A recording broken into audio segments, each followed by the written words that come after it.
Adrian, fucking always good to see you, brother, man. You too. Hey, thanks for having me down today. I'm really excited to see what you're working on. Talk to you a little bit. It's been a while, man. This whole world got a little crazy, but it should be a good day, man. I can't wait to get started. No, it's definitely going to be great. We'll get started. Got a great tattoo that we're doing today. I'd love to have a conversation with you, get everything out. How about we head inside? Let's go, man. All right, brother, let's get started.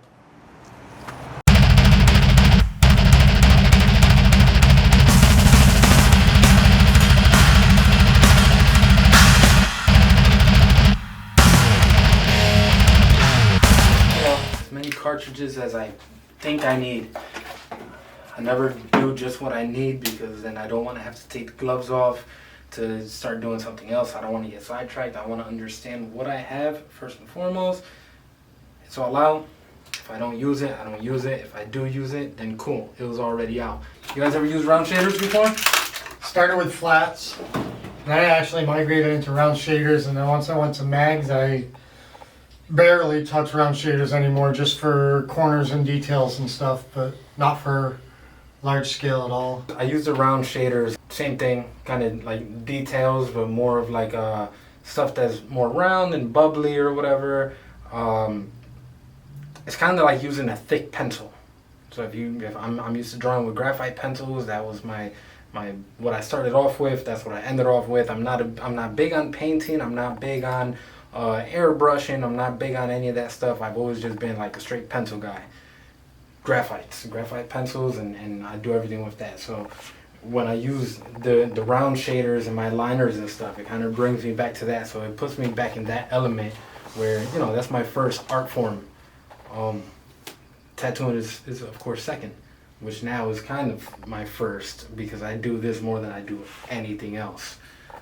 Even if it's just throwing something together on the skin real quick and then being able to use the arm or, you know, whatever body part it is as the canvas. It's like I'm drawing right on the skin rather than having something completely prepared. I'm able to just kind of do my own thing and play around. So I'm glad that I have clients who actually trust me with a lot of this stuff. What am I going to start with? We'll start with an 11. This is my favorite. It honestly is I used to be like dedicated to the 9 mag, and when I went down from standard 12s to bug pins to the 10s, I ended up gravitating towards the 11s. I like the size of it, and I feel it's real versatile because I can still go smooth with it, but then it's small enough where if I need to get in tight spots to get the detail, I'm able to get it. For right now, I'm just starting on the trees, so it's just a lot of black work, and we'll just start there. So as we're talking, you know, happy little trees it is. Happy little trees. Fucking love these battery packs, man. I mean, battery packs in general, but what I like about these, I've tried other ones, and they don't have like the 0.5 setting. These have the 0.5 setting, and they fit so snug right on there. I actually wanted to get the flux, but the flux has no give, and I'm one of those guys who kind of needs to give a little bit. So I just stood with my Zion. I'll replace that in a couple months too. Okay. Once again, we're going to the black. This black is great. It saturates well. I don't give the machine too much give. It's just enough that I can kind of hammer down a little bit more without worrying too much about beating the skin up real bad. So then if I need to, I can go back and layer over one more time just to get good coverage. But you see, that black is black. Someone I know told me more black. And ever since that one person told me more black, I decided to always add more black. That guy sounds brilliant. Yeah. I don't even run my machine too high. My machine's only at 8 volts. I had a debate with someone the other day on a post. They were knocking the battery pack, and I was actually defending it, and they told me that they run their machine at 10.5.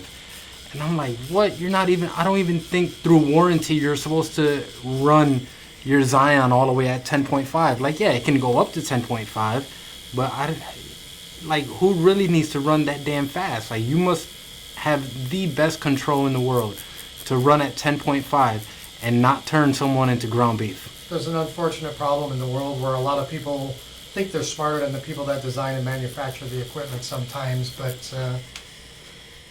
can't do anything about that. Yeah, I know when I first got the Zion, I remember Gaston saying, I remember him saying not to run the machine past, I think it was 10. Don't run it past 10. And for a little while, I was running my machine like 9.5, and I realized that my motor was giving out on me real quick. And I'm like, but I never ran past 10. But then at that point either, I also wasn't giving the machine, I wasn't turning the give knob at all to give the machine, any release from all the pressure. You have it on full direct and you're running the machine so high. I mean, you have to expect for something to go wrong. You're putting a lot of strain on the machine itself, on the motor bolt. We want these machines that are revolutionary and everything, and we just don't follow the instructions on how to use the machines because we're so dead set on using the machine how we're used to tattooing with our other machine. Well, I mean, think about it. I mean, you could buy a Ferrari, right? And you take that Ferrari and you can drive it at 200 miles an hour for years and years and years and years. Or you can drive it at 250 miles an hour for a week. Yep. But people just don't put the thought process into it. I like following the rules. Fuck rules. Yeah, well, I don't want my warranty to be up anyways, I want it to stay within the warranty. The good thing is, when they tell me it's not, I have good people to back me up. So you'll notice with a lot of what I do, a lot of the stuff I just kind of rough it in. I'm not going too crazy with it. If you think to yourself, especially with what I'm doing right now, there's a lot of trees and stuff. How sharp is a silhouette gonna be when it's supposed to look like it's off in the background? Do you really want it to be as sharp as possible? You want your subject to be in focus and everything else to be slightly obscured and not detract from the focus of the piece. Yep.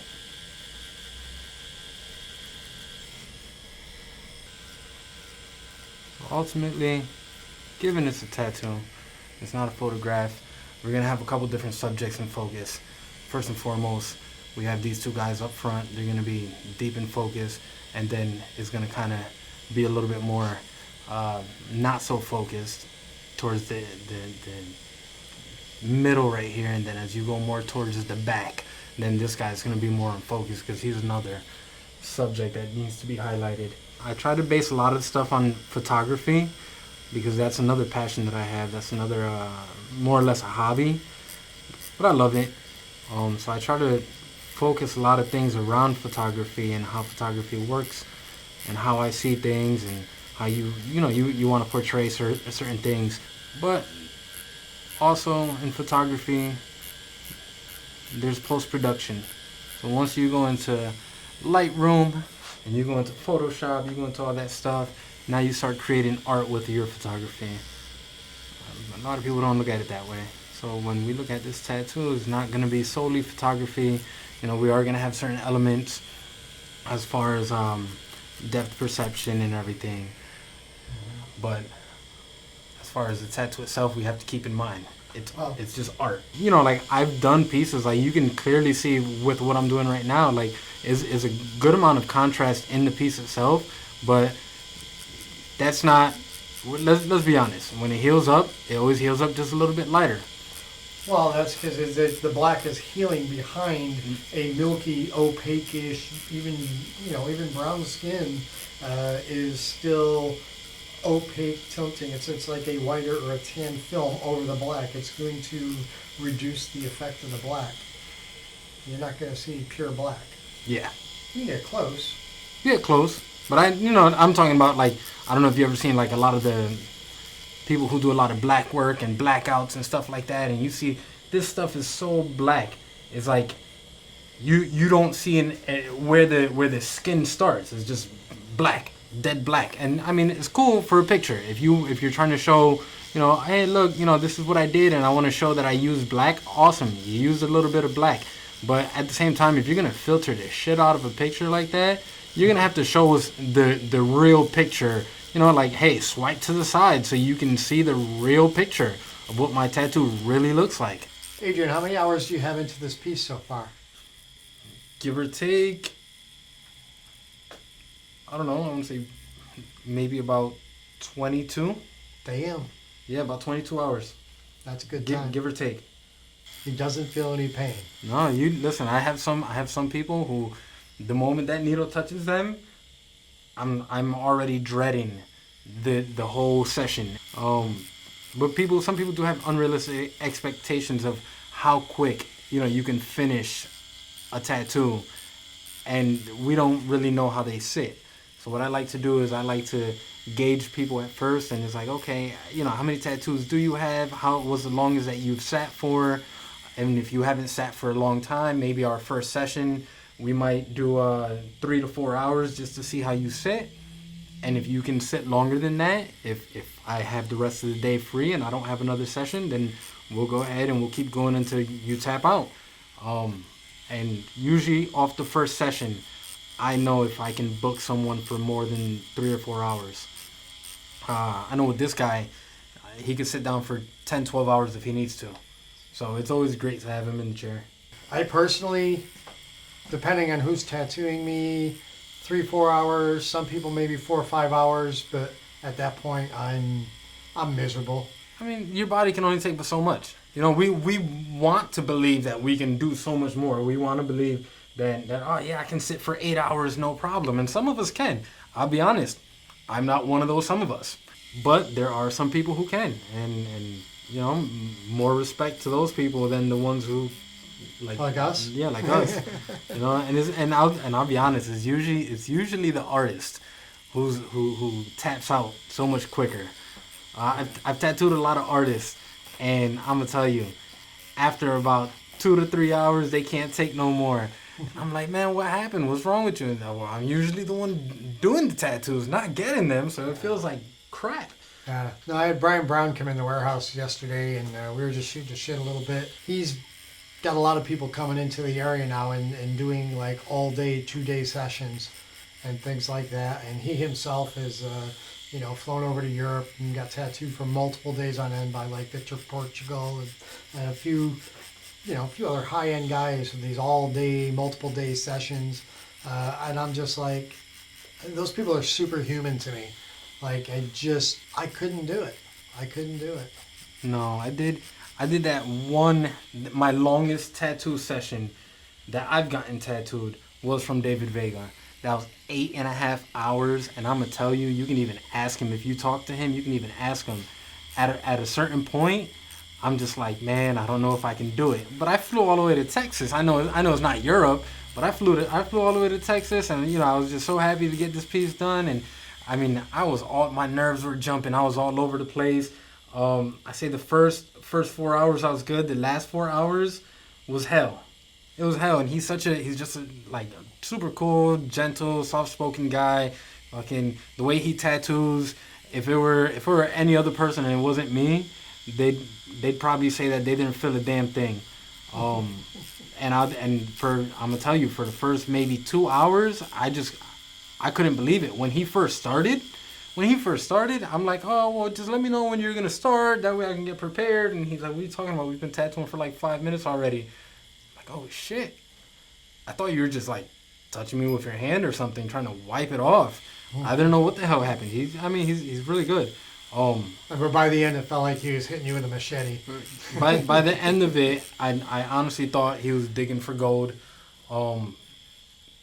Nothing against him. It's just my pain tolerance is shitty. After a while. Yeah, pain tolerance went to shit. But 8.5 hours, I'll never do that again. I think the big thing is once you lose focus, once your mindset changes, and you start thinking, okay, this hurts, that just the mind blows that out of proportion. The anticipation of the needle hitting the skin next, it's just everything gets amplified after a certain point. and that's when you need to just, quit and book another flight to Texas. Yeah, that's it. I mean, I'm glad we got it done. I'm glad we got. He was really trying to give me what I wanted, and he was really trying to do it in a timely manner. So big ups to him for actually trying to please the client. But next time I will book multiple sessions, and I'll make sure that I could probably get away with maybe 5 hours. That's pushing it, but I like to stick to like 3-4 hours with most people, and honestly, it's always best to go with the shorter sessions because your client walks out of the shop not in complete pain and feeling like they just want to die. They think to themselves like, damn, it wasn't that bad. I can't wait for my next session. I know I've tattooed people to the point where I've had to tap out. Like all right, 10, 11, 12 hours, I'm done. I am physically and mentally exhausted. I'm no longer able to give you my best work, so I need to quit. And those people may very well leave the shop feeling, fresh as a daisy and waiting for the next session, where I might be the guy regretting it, Like, yeah, especially on your back. That's the one thing about long sessions.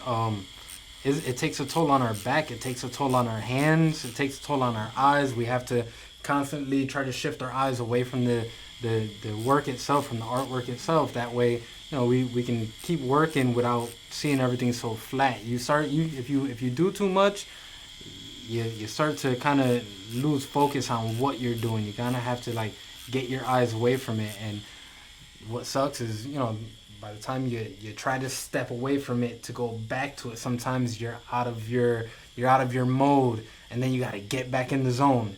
So shorter sessions, I believe, are better for everyone. Well, I noticed you're generally sitting with really good posture too now while you're tattooing, and that's going to take you a lot farther in the business, because I know a lot of my career I wasn't even remotely conscious of ergonomics and posture and things like that, and well, that's probably why I can't tattoo that much anymore. But it's important, longevity of the career, man. And I mean, you work out anyways, and you take good care of yourself. But even, like I said, just sitting straight, and not only that, but I can tell you went through some extra lengths to get your customer comfortable here. You've got an extra prop under his arm that is bridging the gap between his armpit and the armrest. And I'm kind of wondering why nobody else ever thought of that, or who thought of it that you picked it up from, because I'm thinking that's kind of genius, but I never thought of it in 27, 28 years. So I think more so, I've seen a lot of people, they take the paper towels, they flatten it out, the roll of paper towel, they flatten it out and wrap it with saran wrap. And I seen that and I'm like, there's got to be a better way. No, that's seriously ghetto. And when I created this armrest, when I made this armrest, I kept that in mind. I said, man, I'm going to have to have the pad where I can just have it on a quick release plate. So if I didn't need it on the armrest itself, I can remove it and put it under the person's arm, and it's still as comfortable as possible. So, I try to keep it a certain size where for most people it is comfortable. If anything, I can lower or raise this armrest. That way this one sits a little bit more comfortable. Right, you change the angle or the pitch or whatever, yeah. I can always turn it to the side or something. I might just bite that. Needlejig pit pads coming to you early next year. Yeah, just put my name on it. We'll be all right. The Albelo pit pad? The Albelo pit pad. That'll be awesome. Throughout, my life and stuff, my grandma and my mom, they, like, when it came to school plays and stuff like that, we didn't have the money. They would make the costumes. They would actually make everything. So they understand how to do all that stuff. So when it comes to, making all this stuff, I don't really have to look too far. I have family, and that's great. Well, truth be told, when I was a kid, I mean, I've always liked all kinds of crafts and making anything. So I actually used to sew. I would sew. I would use a sewing machine. I would make some of my own costumes for Halloween. But I grew up broke. Really poor. So I had to get creative. My favorite toy was a roll of masking tape. I used to be able to take a roll of masking tape and make any other thing I wanted out of it. So what was your favorite meal? My favorite meal? Yes. Probably still one of my favorites, and that would be like like ham steaks with mashed potatoes and cream peas on top. And hold on. I'm talking about your favorite broke meal. Oh, broke meal. Broke man's meal. Oh, I don't know, man. I wasn't working back then. My parents fed me. Yeah. So Shit, as soon as I was able to work, I had money. What was it like? Yeah. So I mean, like I know a staple in my home, and all my brothers and sisters. There's 5 of us. They remember it clearly. We used to eat white bread with sugar. We had sugar sandwiches. Yes. Sugar sandwiches. Okay, maybe I wasn't that broke then, man. I mean, my parents, you know, they both worked hard, and there was always good food. You know, we went without something else or whatever. There was definitely always good food. My father's an amazing cook, and That's awesome. sugar sandwiches, man. That's poor. That's poor. I mean, if you think about it, is one woman taking care of 5 children on her own. So, sugar sandwiches were bomb. That was like, what? Hold on, you got yes, sugar sandwiches with some steak peanut butter if we had it. That's amazing. I remember. I clearly remember it was one winter. I don't know if it was every winter, but I remember one winter. We had our fridge went out, and the landlord wouldn't replace the fridge. And so, since it was so cold outside, all our groceries went out on the back porch. The only thing that would really suck about that is if like raccoons or stray dogs came out. You know, then we lose a lot of our groceries. They wouldn't mess with the milk though, so we were good there.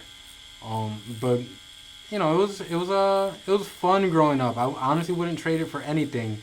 I wouldn't want to be one of the people who grew up with money. It helped define you, man, and that's Yeah. all. It's like good, bad, or indifferent. It's all part of what made you you. Yeah, and I wouldn't trade it for anything in the world. I love me. I love being me. You know, everyone's a little self-conscious. You're not so bad. No, I'm not too bad. I'm all right. I get by. Not on my looks, but I get by. But no, I think once you come to terms with who you are, where you came from, even if you never want to go back, always remember that. Always remember that, because who you were or where you were at any point of your life is what makes you who you are today. Well, the good thing about your history is it's behind you. You know, I mean, and that's a key part, because I know, most of the people I know in the business have done some pretty fucked up shit over the years, you know, and some people figure it out and move forward, and unfortunately, we all have friends that, you know, never made that. But yeah, no, your history, it's part of your makeup. It's part of your genetic being. It's what taught you the lessons you know, and developed the character that makes you you. People could hate me for whatever reason, but that's the same reasons they gotta love me too. Haters are a sure sign of success, man. Yes. That's the way I look at it. Preach. Why do you think I go out of my way to make other people hate me? Makes me feel better, more successful. Listen, you're gonna get people who envy you, people who hate on you, people who talk shit about you. Everywhere and anywhere you go, your whole life is gonna happen, and there's no way that you can stop that. Either they're jealous. A big part of it is jealousy, and of course, if someone is jealous, then that's because they'd rather be in your shoes than in their own. So that's a win for you. Maybe not for them, but it's a win for you. Yeah, you should never want people to be like you or to want to be you. I don't want anyone to be me. I love being me. I don't want anyone to be me, but I you know, if they envy me a little bit based off of the skill that I have, that I've worked hard to attain, then cool. That's on them. That's something that they have to deal with, and you know, I'm just happy that I got to that level where someone can hate me that much because I've done what I wanted to do with my life. It shows me that I'm on the right track. Too many people out there want to get to the next level, but do not want to put in the work required to get to that level. And then on top of that, not only do they want to be at the next level when they haven't built a stable foundation at the level they're at, or the level that they think they left behind, you know? I mean, so if you don't complete each level, it's virtually impossible to get to the next level. too many people want to jump ahead. They think there's a shortcut, and there is no shortcut, man. 10,000 hours minimum of mastery for anything. You ever, when you were a kid, you ever tried to run and jump up a flight of steps, and you trip on one of the steps and bust your ass on the steps? No, but I did trip up the stairs trying to walk up them one time and bit the tip of my tongue off. Ugh. Maybe you should have been one of those kids who was jumping up the steps. So the reason I bring that up is same difference. The analogy. You're trying to skip a few steps and you're trying to get up to the top of this, flight of stairs as quick as possible. So you're skipping steps and you're trying to move so fast that you trip and you end up busting your ass. And what's gonna happen? You might bite your tongue off. You know what I mean? You might do some crazy shit when you could have just easily held onto the rail and took your time, and you're gonna get up there. It doesn't matter how long it takes. You're gonna get up there eventually. It's all about I think a lot of people worry too much about getting to their goals rather than working and earning and striving and just the journey. You don't learn anything from automatically getting everything, from getting what you want, from just receiving. You have to work really hard for it. And I think all of the fun is in just the learning, and is in the process. It's not all about just getting there as quick as possible. Well, go back to your analogy. From being a science-minded guy and physics and all that other fun stuff, is it takes the exact same amount of energy as it takes to walk up those stairs as it takes to run up those stairs. So you might be saving a little bit of time, but the same energy is exerted. So why not slow down, enjoy that journey, and do it well, do it properly, I guess. I don't know. But yeah, no, I see it all day, every day. Young artists trying to get to the end game. And who the hell wants? I don't ever want to get to the end game. I mean, I've been saying for years, if I ever get to the point where I know everything there is to know about tattooing, I've got nothing more to learn, and it's time to move on to something else. Mm-hmm. So I love learning, not just tattooing, all kinds of shit. I've got rabbit holes dug everywhere.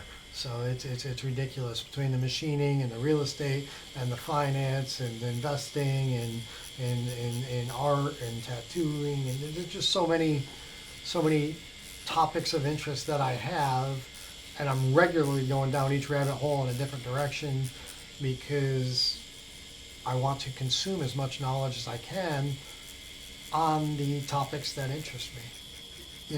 Tattooers need to focus the bulk of all their energy on tattooing. That's how they make their livelihood, their living. I'm kind of lucky. I have a number of people that help me make my living, so it frees up some time for me to do some other things. All right, so I actually just switched over to a 1215 RM. RM means round mag. I switched over to 12. It will create bigger puncture holes, so if I run the machine too slow, you might see some stippling in the gradients. Regardless what, you're still going to get a smooth shade. The reason I switched over is because I do need to cover a little bit more area, as to where before I was working with a 1011 RM, which, according to, let's say if it was a 12, which is 12 is a standard size needle, there's different gauges to needles. So if it was a 12, I'd be more down around like a 1209 RM. So I just switched from the 1211, which, like I said, the 1011, which would be a 12.9. So now I'm at a 12.15. So it actually covers more area, given I'm running the machine a certain way, and I'm not using solid black right now. I'm messing around with my shades. I'm actually at a medium tone right now. It's still going to come out a little bit darker than what it would with a 10. I'm going to get better saturation. So that's kind of why I just switched over real quick. Cover more area and a little bit more saturation. With gray washes, a lot of people forget that you kind of need to saturate. People get so stuck on just kind of like lightly feathering and not saturating as much as they should. And I like to cross hatch as well. off the rip, if you were to get really close, you're gonna see some stippling in there. But what happens over time is underneath the skin, the ink is gonna break up a little bit more, and it's gonna be a lot smoother than what you put down on the skin. So you don't always have to worry so much about trying to get as smooth as possible. With the healing process, it's gonna smooth itself out a bit.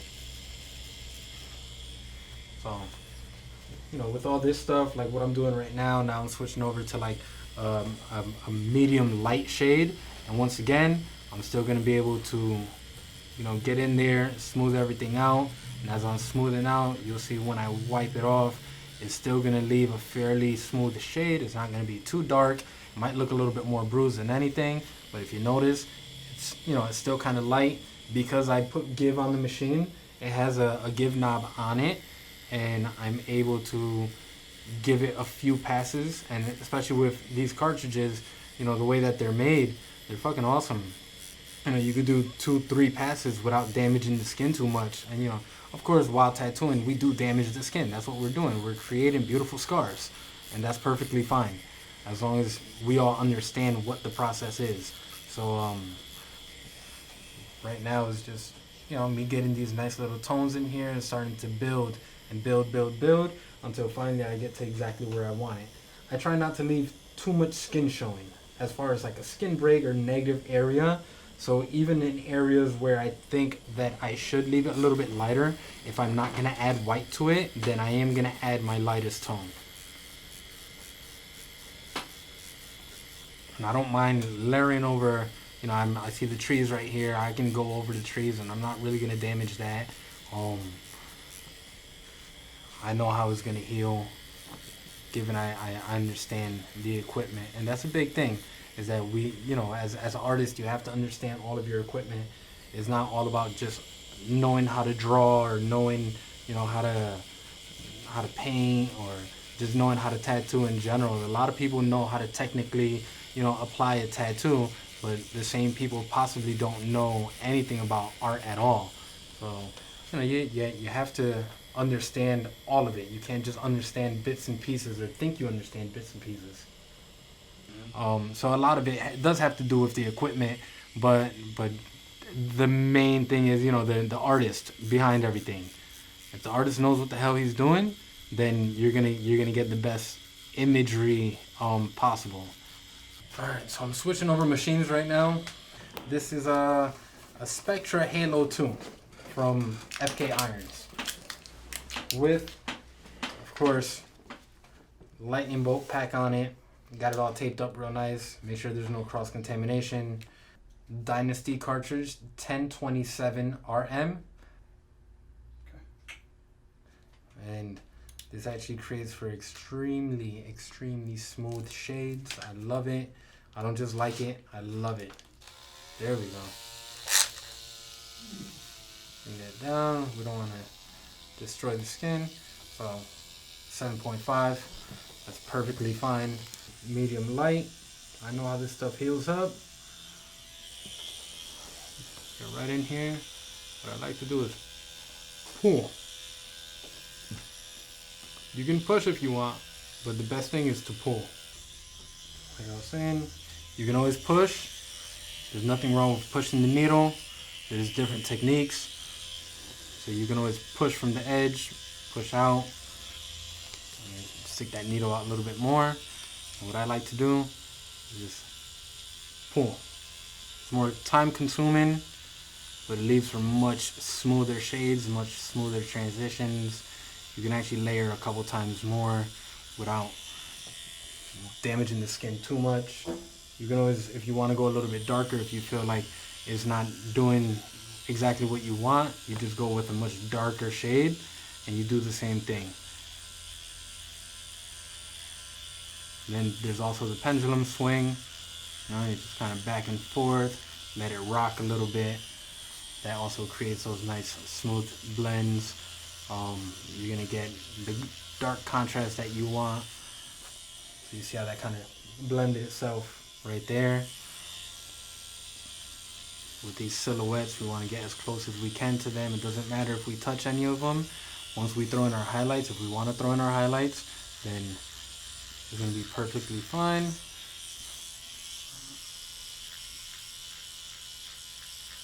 To just layer over some of the gray wash because we haven't really jammed it in. We're still kind of doing like the pendulum swing a little bit, and then with the backstroke technique. I call it the backstroke technique. It has nothing to do with swimming, but you know, it's just a cool little name that I wanted to give it. So you just kind of pull towards you, and it leaves that nice buttery smooth shade. And I'm actually working with my medium shade right now. So where normally you would imagine that medium is so close to dark that it would leave it extremely dark, based off of, you know, the technique that I'm using, the needle configuration that I'm using, you know, you can achieve different things. Get that nice and smooth. Get in here, right in here just a little bit. It's okay to move in circular rhythm right there, it's alright. I'm using the edge of the mag to kind of get into those little areas. Pull on the skin so it's nice and tight. I've seen a technique that people use where they pinch the skin a little bit, but not really my thing. But once again, just pull. So just use the backstroke technique. Try to get those shades in there real nice. And then you see how it's starting to smooth itself out. And minimal trauma, you see it's not bleeding, it's not super red, it's, you know, it's not crazy. So then by the time we're done with this, you know, like a lot of this stuff is just gonna look normal, like as if, you know, he's been tattooed a week ago. And that's the ultimate goal when you have somebody in the chair. You want them to walk out of here, you know, without blood dripping down their arm and then feeling like they just got butchered. And your artwork can be amazing, but if you don't have the right technique to make sure that your shades are in there smooth, if you don't have the right equipment, if you don't have the right anything, then that's exactly what you're gonna be, a butcher.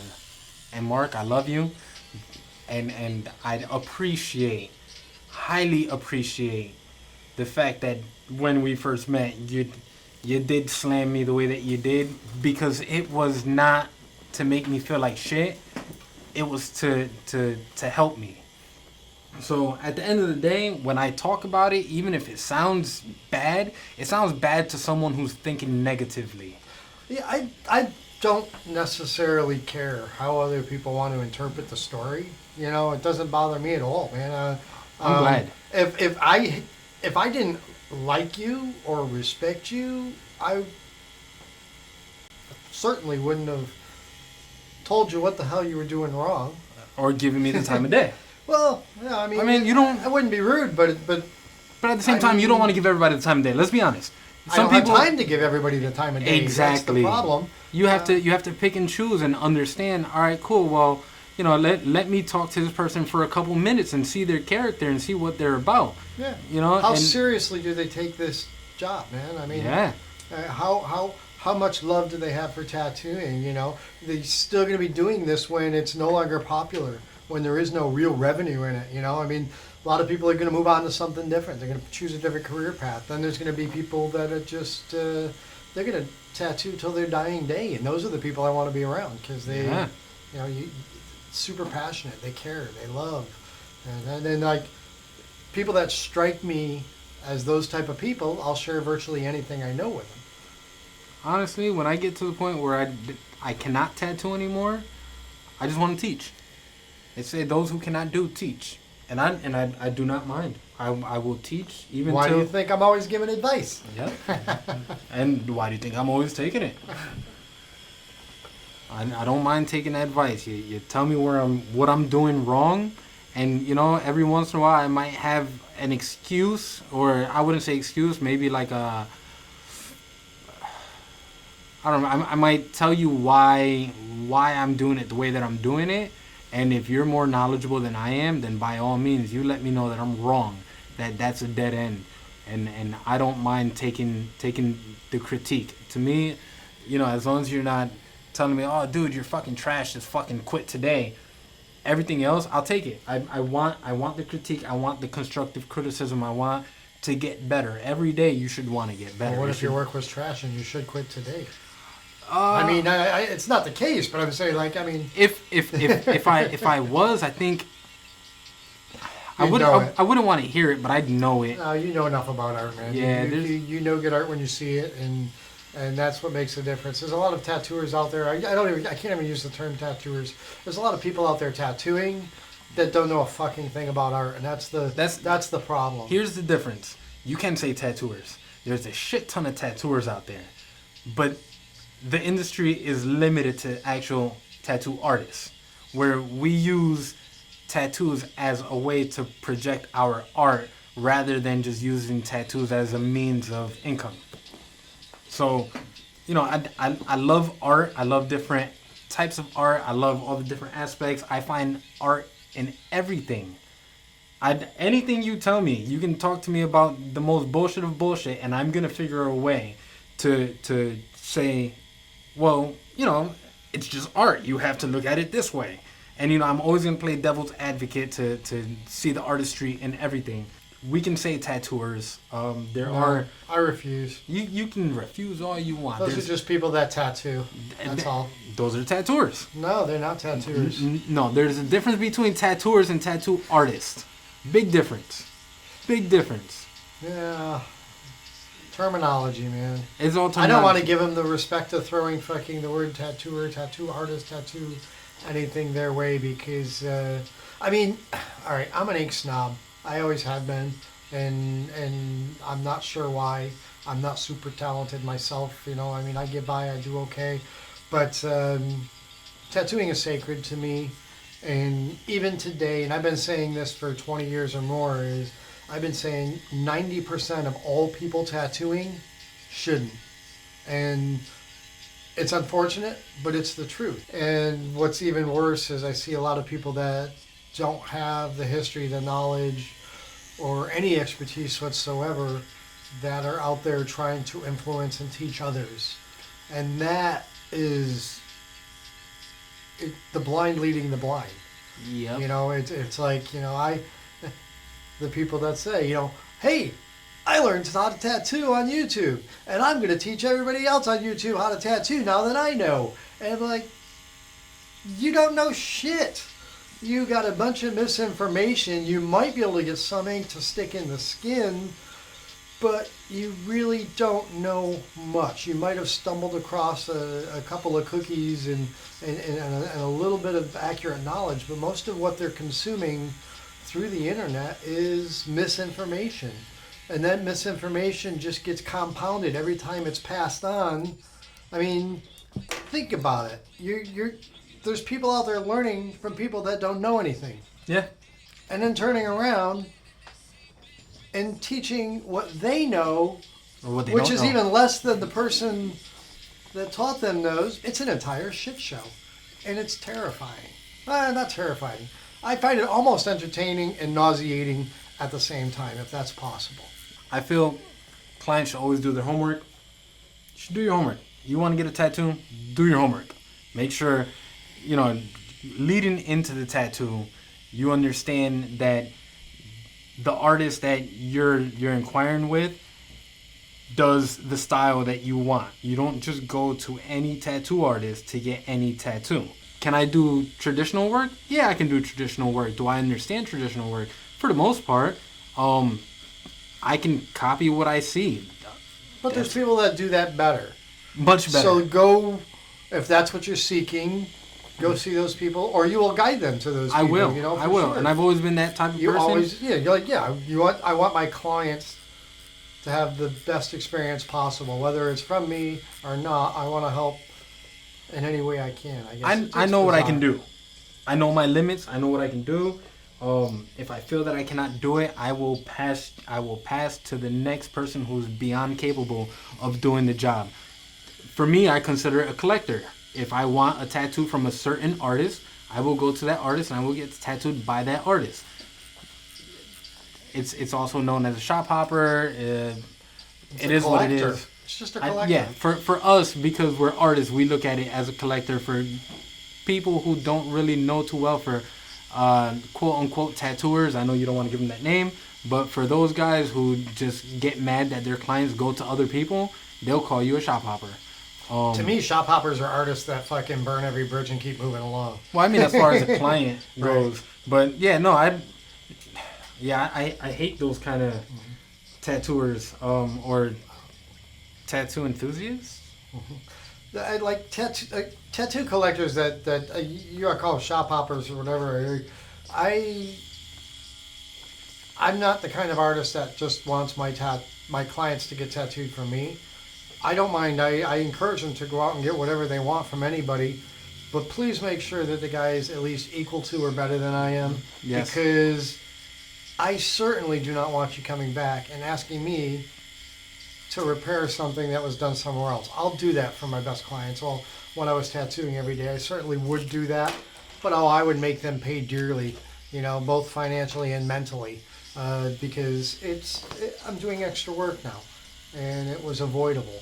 Yeah. So, but as long as you're going to somebody that's equal to or better than, absolutely, go collect whatever you want from whoever you want. Yep, that's my view on it. I like that you think like that, because there's way too many tattooers out there who really get mad that their clients would go to someone else. They don't own the client. That's the thing. They're not their clients. Their shows ownership. I mean, it's a word that shows ownership. Yeah. And that doesn't exist. No. I mean, the slave trade kind of passed a few years back. There are people that are trying to bring it back, though. Yeah. But we do not support them. Under no circumstance do we support them. No, we do not. We love our freedom and those of our peers. All in all, I've been here my whole life. I don't see myself going anywhere. As much as I complain about Connecticut, I really don't see myself going anywhere. You grow up somewhere and you learn to love it. Even if you don't at first, you can have whatever quarrel that you have with your hometown, but at the end of the day, it's home. I mean, I love where I live now, but as I get older, I dislike the winters more and more. So, at some point, I'm going to get another home somewhere else, and I'm going to do the cliche snowbird thing. I'm going to fly south for the winter or something. I don't know. Nice. I wish I could. You will. Someday. Most of my clientele is based in this area, New York, New Jersey, Connecticut. So for me to just up and leave somewhere would be extremely irresponsible of me. Why? You can get back and tattoo here 6 or 8 months a year. And then you develop another client base in another town somewhere else. I mean, easier said than done, I guess. No, it's not. Yeah. And then your time is limited. Then your time is limited in each location, and therefore your demand is higher in each location, and therefore you can charge more and pay for that second home. So, Adrian, you done yet? Done. With the tattoo? Come on, man. This is like taking hours. Hours. Hours. Yeah, I'll be done in like 5 minutes. I just gotta rough everything in, and once I'm done with that, then I'll just Photoshop the rest of it. Do you know what click I really, really, really miss tattooing? The whole goth era. Like, those people never went out in the sun, so their skin was just so soft and white, just Paper. Yeah, it was like it was like working on canvas or paper or something. I actually started using coil machines. I wasn't always a rotary guy. I started using rotary. I don't know, maybe 2017. I want to say it was Baltimore. Okay, then.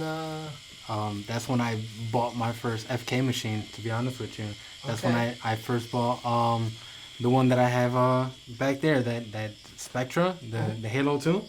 I bought that one in Baltimore. It's a good transition machine, man, from coil to rotary. It is. It's similar. It is, and you see, till today, I still use it. I'm not one of those guys that I just get stuck on what's new, what's hot. Obviously, I didn't get the Flux. I hear so many great things about it, but I haven't gotten it. And there's certain things for me, with my style and my technique, that it's I need to stick to what I know. I'm not gonna switch it up because there's a brand new amazing machine that's out there. It's always good to try new things, but when it comes to your daily runners, you just stick with what you know, what works best for you. What's really cool though is there's such a community, like a trade community out there now. So if you buy any new machine out there and just want to try it and run it for a month and see what happens, if you don't like it or it doesn't suit your style, there's tons of buyers out there that'll take it off your hands for you. And so you lose $50 or $100 and you pass it on to the next guy, you still got your money's worth. You tattooed with it for a couple of weeks, maybe a month, and just to find out whether it worked for you or not. There was one machine that I bought. I wasn't a fan.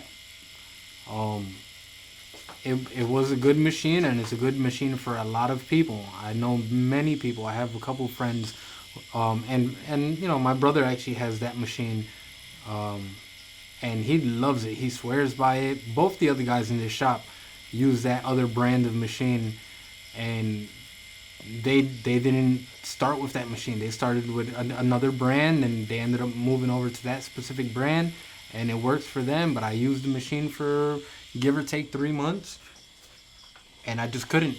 I stood with what I'm using now, and I actually went out and bought another one as a backup. Yeah, you would know. I got it from you. Well, personally, I don't know, man, but thank you. Yeah. But no, I mean, that's just, people call all the time, and they, too many people ask for recommendations, and like, man, that's impossible to, maybe once I get to know somebody, and I look at a lot of their art, and I look at their style of tattooing, but I'd physically have to watch somebody tattoo for a little while, and then maybe I could recommend a machine, but then it's still a coin toss whether they're going to feel comfortable with it or not. I know it'll work because they all work. They all work. But it's a matter of finding what machine matches your style. Do you tattoo fast? Do you tattoo slow? Just there's so many variables out there. The weight of a machine, people don't understand. The weight of a machine is critical. It's important. The lighter a machine is, the harder your hands and tendons and muscles work to hold the machine closer to the skin for the needles to break the resistance of the skin. And the heavier a machine is, it works different muscles because you're holding the machine up, but there's a heavier weight behind the machine, so when the needles hit the skin, there's something behind them so the needles penetrate easier. It's everything you do is a trade-off, just like everything else in life. So you can get a super light machine because it's easier to handle and use, but you're going to apply more pressure to the skin to get the needles to penetrate. You get a heavier machine, that's going to do a lot of the penetration work for you, but then you have to drag around a heavy machine. So you got to find the happy medium that suits you best. Yeah, I mean that's why I stuck with the machines that I have. I love the give knob. I can turn it to the point where I control the machine, and you fully control the machine. There's so many different variables that you're able to control it exactly. So I'm gonna stick my needle out a little bit more, get a little bit more throw, because I want to do a certain type of style. I bring it in a little bit more if I just want to go a little bit smoother with some things. I have no problems right in the tube. I know there's so many people out there who still look at that like a rookie thing, and to me, it's whatever gets the job done the right way. I know guys that hang their needles out there like a 1/4 inch or longer, and it works for them. Yeah. To me, it's terrifying. And if I'm the client in the chair, and somebody comes at me and their needle's hanging out the goddamn end of the tube like 3/8 of an inch while it's coming towards me, there's a mental block there, man. It's intimidating. Even though I know just the tip is being just the tip, the tip's being used, but it's a visual thing. It's I don't know. I try and tattoo just off the edge of my tube. Yep. I do probably ride my tube here and there, making certain angles and corners and doing things, but I've always tried to stay just off my tube because I don't want the tip of my tube to be picking up the blood, the plasma, and everything and putting it into the ink reservoir. Yep. That's probably my number one reason for not really riding the tube. But also anything that's contacting the irritated skin on the client it's obviously going to cause a little more discomfort. So by coasting just a hair above, I'm kind of, avoiding those two scenarios. And that's the way I think about it. So it's not always easy though, man. And this was a tip that I got from Ralph Nowleather. Sand the tip of the tube. So get like a really fine grit sandpaper and just kind of like rub it down. So even if there is any jaggedness, it kind of comes off. I mean, there's also... No, because even back in the day of steel tubes, man, those things were polished. Now you're taking a smooth surface. Well, even so, you're taking it. Those things come out of an injection mold, which has a very polished, glossy, smooth surface. Any abrasion to that whatsoever is actually creating a rougher surface. So it doesn't make any sense to me from an engineering standpoint.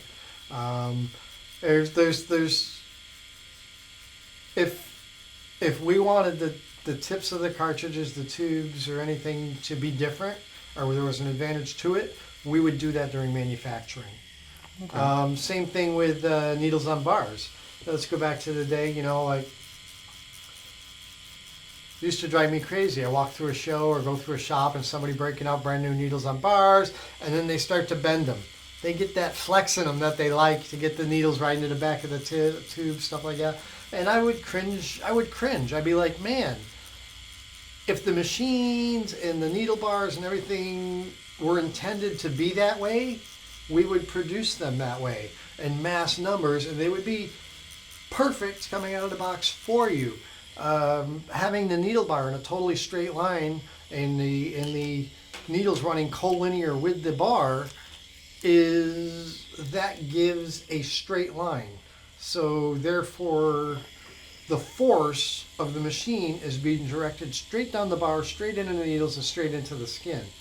Anytime you break that plane, you take that straight bar and you put a bow in it, you are creating a spring effect. I can take a small piece of aluminum tubing that is half an inch in diameter, really thin wall, and I can stand it up here and probably put a 500-pound block of steel on top of it. And that little pole will hold that 500 pounds of steel.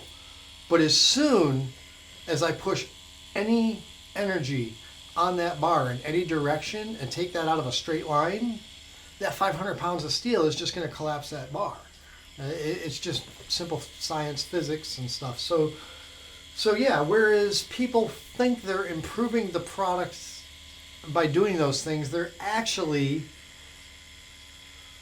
creating more issues, or I should say creating inefficiencies. Which it's, okay, if your needles aren't riding in the back of your tube, the truth is that's a tube problem or a machine alignment problem. Your armature bar is not lined up with the properly to the tube where your needle's riding where it's supposed to be. It's that simple. But no, that $500 machine they bought, that couldn't have been built incorrectly.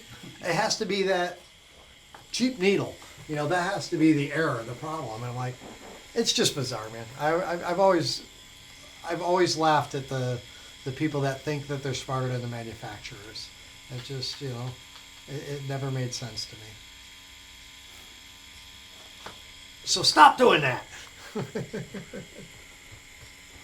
I never had a problem with it, so I never had to. Well, just brought it up. I've thought about it, but never had to. Ever since I was reminded that the tapered edge of the tube allows you to see more of your needle, it's like, oh, so I could ride the tube, or I can just kind of make sure that I always see more of my needle, and I understand where my needle is going, and I understand how deep it's going and everything. I more or less, I ride the tube if I have to, depending on the situation. But I never had an issue with, honestly, never had an issue with your cartridges, with Dynasty cartridges. I've tried various other cartridges, and some of them were good. Some of them were better than good. I think in everything, there are the little flaws that you think you can fix, and there's the flaws that maybe no one can fix. But thus far, I'm extremely happy, and I honestly don't see myself ever using any other brand personally.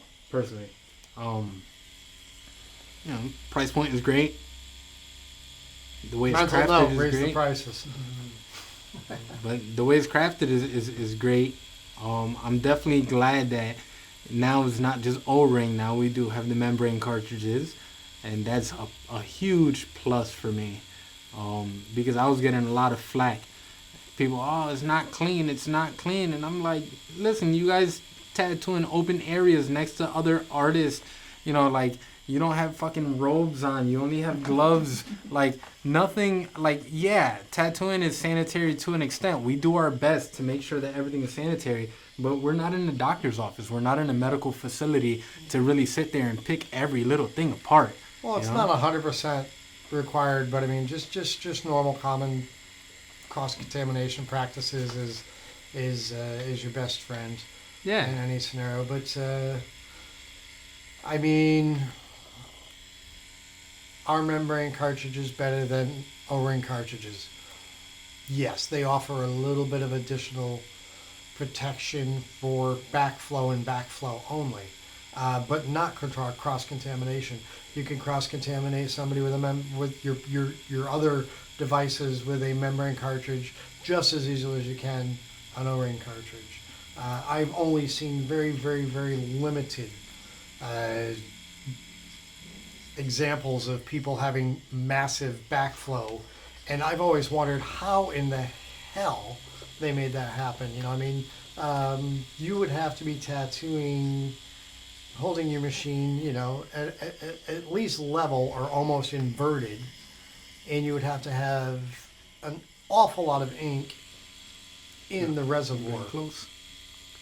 So, it's just, I've never understood how that's happened, though I've seen some examples, and I've yet to be able to explain it because I haven't experienced it. But some new things coming down the road to help keep machines, pen machines in particular. Oops, did I say that? This thing's in the works. So, I had my first prototype pen back in 2015. I remember. And artists use them, hand them around, found an issue with it, and never pursued it because at that point I didn't have a solution to the issue that I found. I did find a solution and working towards that now that I have a little more free time. But well, I'd love to try that machine out. It's going to be a while, but well, I'll be here a while. Wow, guys, what a day! Spent the afternoon with Adrian Albelo, watched some tattoo, talked a little bit about tattooing. His client's sitting like a rock still. We need to get out of here. It's getting late. Been a long day. Thank you so much for watching. Be sure to like, share, and subscribe. Check out Adrian Albelo, Inkhouse 203. And once again, man, thank you so much. Enjoy.